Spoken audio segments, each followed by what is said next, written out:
मीशो की कहानी आईआईटी दिल्ली के दो दोस्तों से शुरू होती है जो पहले दिन से ही कोई बड़ा ई कॉमर्स एम्पायर बनाने की नहीं सोच रहे थे।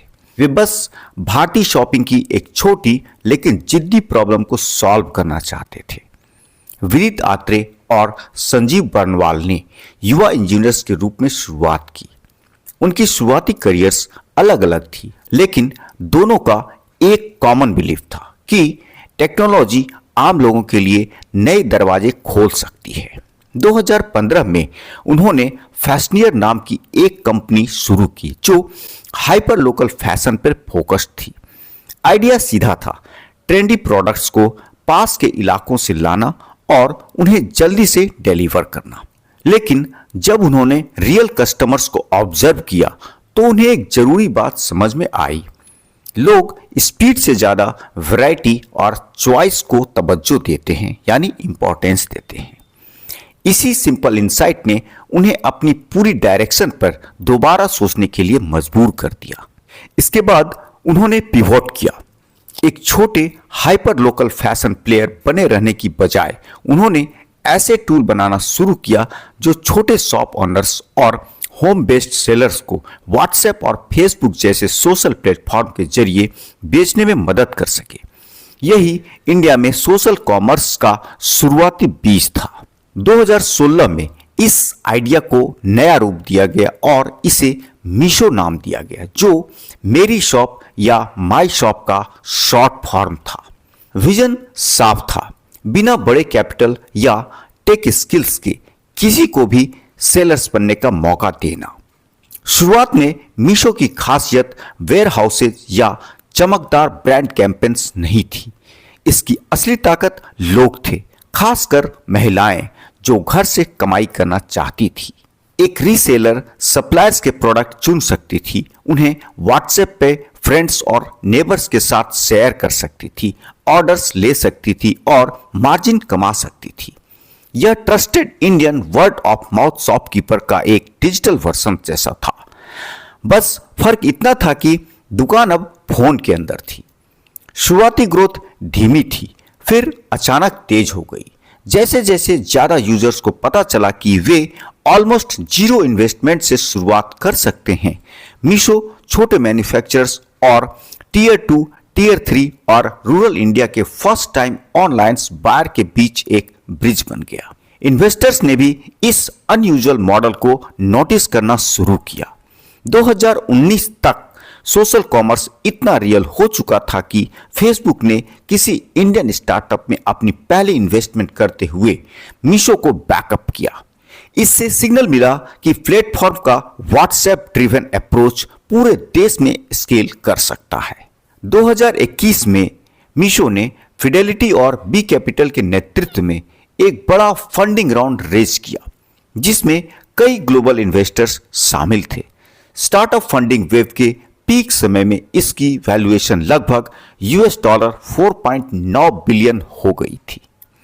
लेकिन फाउंडर्स जानते थे कि सिर्फ फंडिंग से कोई ड्यूरेबल बिजनेस नहीं बनता। असली चैलेंज था ऐसा प्लेटफॉर्म बनाना जो प्राइस सेंसिटिव कस्टमर्स और छोटे सेलर्स को सर्व कर सके और हर साल इफिशिएंसी भी बेहतर कर सके। समय के साथ मीशो एक प्योर रीसेलर फर्स्ट आइडेंटिटी से निकलकर एक ब्रॉडर वैल्यू फोकस्ड मार्केटप्लेस बनता गया। फैशन के अलावे इसने home and kitchen, beauty, personal care, kids wear और एवरीडे एसेंशियल्स जैसी कैटेगरीज में भी एक्सपेंशन किया। इस बदलाव ने धीरे धीरे लोगों की परसेप्शन बदली, साइड इनकम टूल से एक मेन स्ट्रीम शॉपिंग डेस्टिनेशन तक।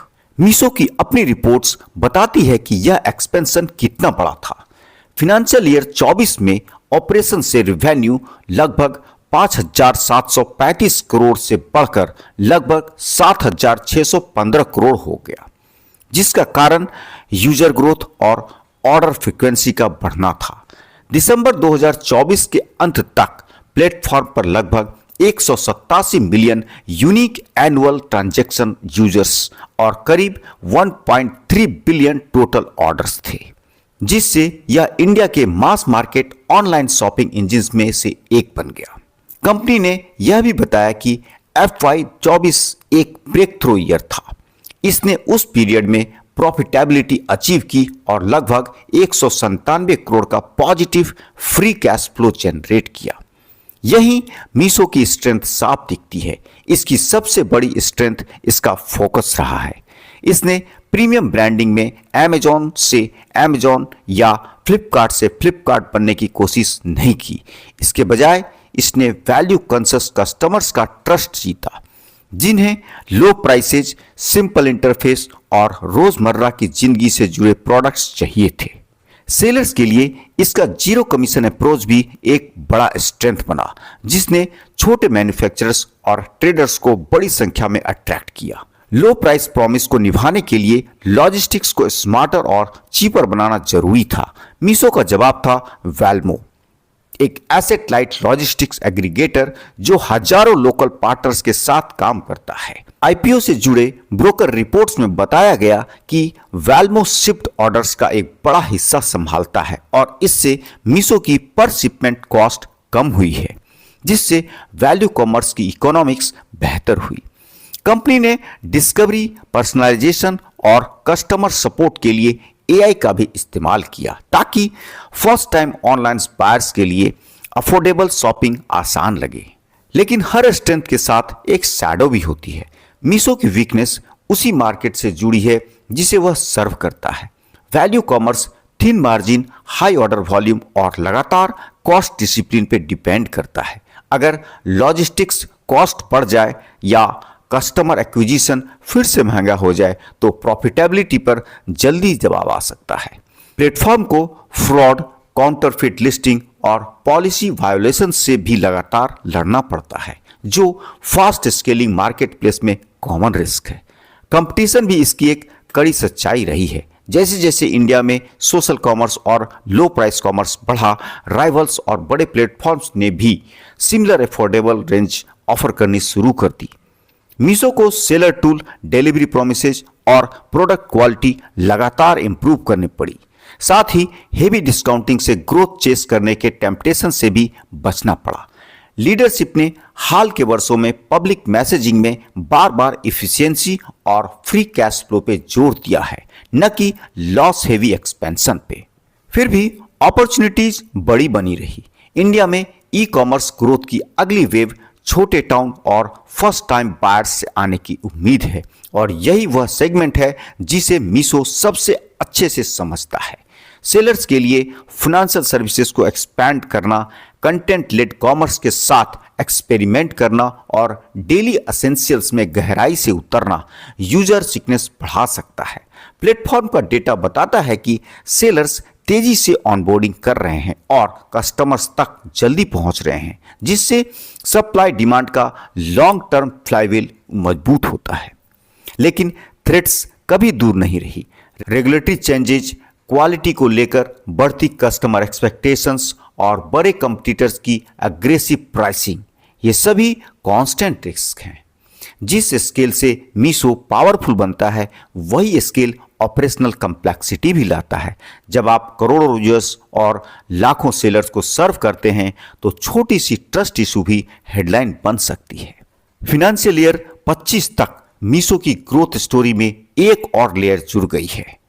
एक आईपीओ रिसर्च नोट के अनुसार ऑपरेशन से रेवेन्यू बढ़कर लगभग 9,390 करोड़ हो गया और प्लेस्ड ऑर्डर तेजी से बढ़े। एवरेज ऑर्डर वैल्यू सालों में लो ही रही और कई बार घट भी गई। लेकिन मीशो की दुनिया में यह वीकनेस नहीं, बल्कि एक डेलिब्रेट स्ट्रैटेजी है। यह दिखाता है कि company one time high ticket purchase की बजाय अफोर्डेबिलिटी और रिपीट यूसेज के जरिए मास मार्केट को जीत रही है। फिर दिसंबर 2025 में मीशो ने एक ऐसा माइलस्टोन हासिल किया जो कभी दूर का सपना लगता था। राउटर्स के अनुसार हेवी ओवर सब्सक्रिप्शंस देखने को मिला और टारगेटेड वैल्यूएशन लगभग $5.6 बिलियन तक रही। यह कंज्यूमर टेक और मीशो की बेहतर होती फिनेंशियल स्टोरी में रिन्यूड कॉन्फिडेंस को दिखाता है। स्टॉक आगे किस डायरेक्शन में जाएगा यह अलग बात है, लेकिन यह फैक्ट कि छोटे सेलर्स और बजट शॉपर्स के लिए बना एक प्लेटफॉर्म एक मार्केट अटेंशन अट्रैक्ट कर पाया, यह बताता है कि इंडिया की डिजिटल इकोनॉमी कितनी मैच्योर हो चुकी है। एंटरप्रेन्योर्स के लिए मीशो कई क्वाइट लेकिन पावरफुल लेसन देता है। पहला, बड़ी कंपनीज हम्बल इनसाइट से भी जन्म ले सकती है। फाउंडर्स ने ग्लोबल जायंट से कंपटीशन शुरू नहीं किया, उन्होंने यह समझा कि इनफॉर्मल इंडियन सेलिंग पहले से कैसे काम करती है, ट्रस्ट, कम्युनिटी और सोशल नेटवर्क के जरिए, और फिर उसी बिहेवियर के आसपास टेक्नोलॉजी बनाई। दूसरा लेसन यह है कि पिवोट फेलियर नहीं होता, कई बार वही क्लैरिटी की शुरुआत होता है। हाइपर लोकल फैशन से सोशल कॉमर्स की ओर जाना कोई छोटा बदलाव नहीं था, बल्कि कस्टमर्स की असली जरूरतों पर बेस्ड आइडेंटिटी का पूरा बदलाव था। तीसरा लेसन है सही बैटलफील्ड चुनना। मीशो ने वैल्यू कॉमर्स चुना और उसी के अनुसार ऑपरेटिंग मॉडल बनाया, लो कॉस्ट लॉजिस्टिक्स, पार्टनरशिप्स और सेलर फ्रेंडली फी स्ट्रक्चर के साथ। चौथा लेसन है यूनिट इकोनॉमिक्स के साथ पेशेंस रखना। स्टार्टअप फंडिंग के इजी मनी ईयर्स के बाद प्रॉफिटेबिलिटी और फ्री कैश फ्लो की ओर मीशो का झुकाव दिखाता है कि सस्टेनेबल बिजनेस बनाने के लिए कई बार उस ग्रोथ को ना कहना पड़ता है जो खुद का खर्चा नहीं निकालती। आखिरी लेसन सबसे ह्यूमन है। मीशो की कहानी सिर्फ एक ऐप की नहीं है, यह छोटे काम की डिग्निटी की कहानी है। उसने हजारों छोटे मैन्युफैक्चरर्स को नेशनल लेवल पे सेल्फ दी, अनगिनत होम एंटरप्रेन्योर्स को कमाई का मौका दिया और लाखों प्राइस कॉन्शियस यूजर्स को यह महसूस कराया कि ऑनलाइन शॉपिंग अब सच में हम जैसे लोगों के लिए है। अर्बन इंडिया ही नहीं बल्कि भारत के साथ यह इमोशनल अलाइनमेंट शायद मीशो की सबसे बड़ी और लास्टिंग स्ट्रेंथ है। अंत में मीशो की जर्नी एक मॉडर्न इंडिया बिजनेस फेबल जैसी लगती है। दो दोस्त एक आइडिया से शुरुआत करते हैं, समझते हैं मार्केट कुछ और चाहता है, हिम्मत से पिवोट करते हैं और फिर ऐसा प्लेटफॉर्म बनाते हैं जो लग्जरी ड्रीम्स के पीछे भाग कर नहीं बल्कि रोजमर्रा की जरूरतों को सर्व करके ग्रो करता है। इसकी स्ट्रेंथ, वीकनेस, अपॉर्चुनिटी और थ्रेट्स अलग अलग बॉक्सेज नहीं बल्कि ये सब एक ही थीम में बुने हुए धागे हैं, डेमोक्रेटाइजिंग कॉमर्स एट स्केल। और यही वजह है कि मीशो का राइज मायने रखता है। यह हर नए फाउंडर को बताता है कि इंडिया में कई बार सबसे बड़ा फ्यूचर सबसे ऑर्डिनरी प्रेजेंट में छिपा होता है। कहिए कैसी लगी मेरी मीशो की ये कहानी? अपने कमेंट बॉक्स में ज़रूर कमेंट कीजिएगा और अभी तक अगर आपने मेरे चैनल को सब्सक्राइब नहीं किया है तो प्लीज़ इसे सब्सक्राइब कर दें। मिलते हैं अगले वीडियो में, तब तक के लिए धन्यवाद।